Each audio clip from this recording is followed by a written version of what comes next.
the brush pile with a can of kerosene. And we light it up, tailgates down. There's a little brown jug we're passing around, filling little red cups. It's powerful stuff.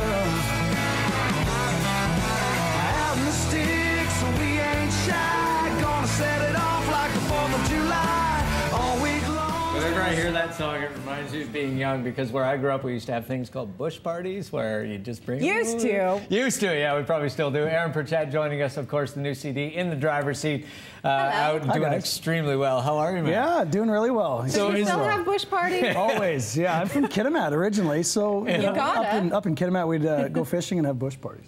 Yeah, still do. But then whenever, I guess everybody interprets a song a different way, but whenever I hear that, that's kind of what I think of. And yeah, that's what it's all about. You know, that song in particular, and a lot of the record is like that. It's free-flowing. It's about real things that country people and it's no accident like it's called In the Driver's Seat, because you did this all on your own. Pretty much. I mean, Tom McKillop produced the record, but who's a local guy, and his daughters are doing really well. They're one more girl. Yeah, the rest of it, I pretty much had the last say, is the way I look at it. And I don't look at it as taking control. I look at it as being responsible for everything. Yeah. It was my name that had to, you know. So how does that ramp up the anxiety level when the album's getting close to finish and stuff? Because well, you wonder if you're finished.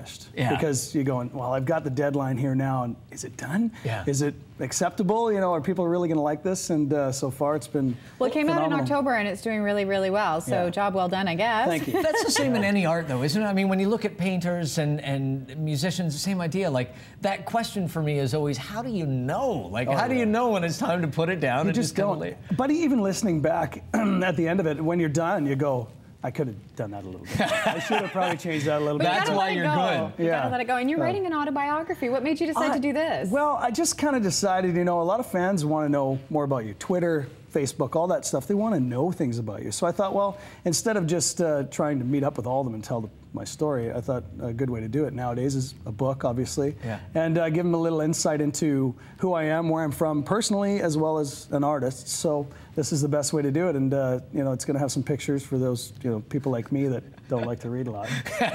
I do. Big glossy pictures. But yeah, whoa, look at the But that's colors.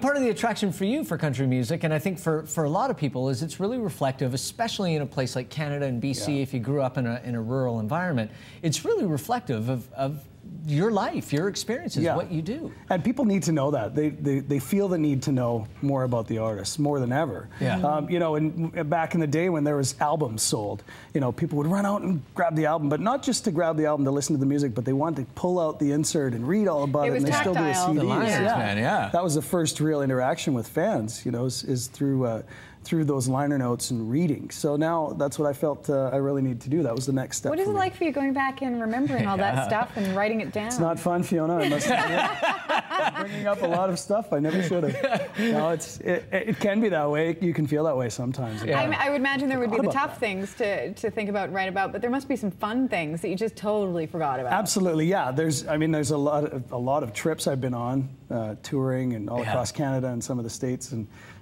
yeah, you bring back some memories that, oh yeah, I forgot. Do you phone people? I forgot that we were in Coldwater and bought some fireworks and went out in the middle of nowhere and just blew off these fireworks and scared off all the animals.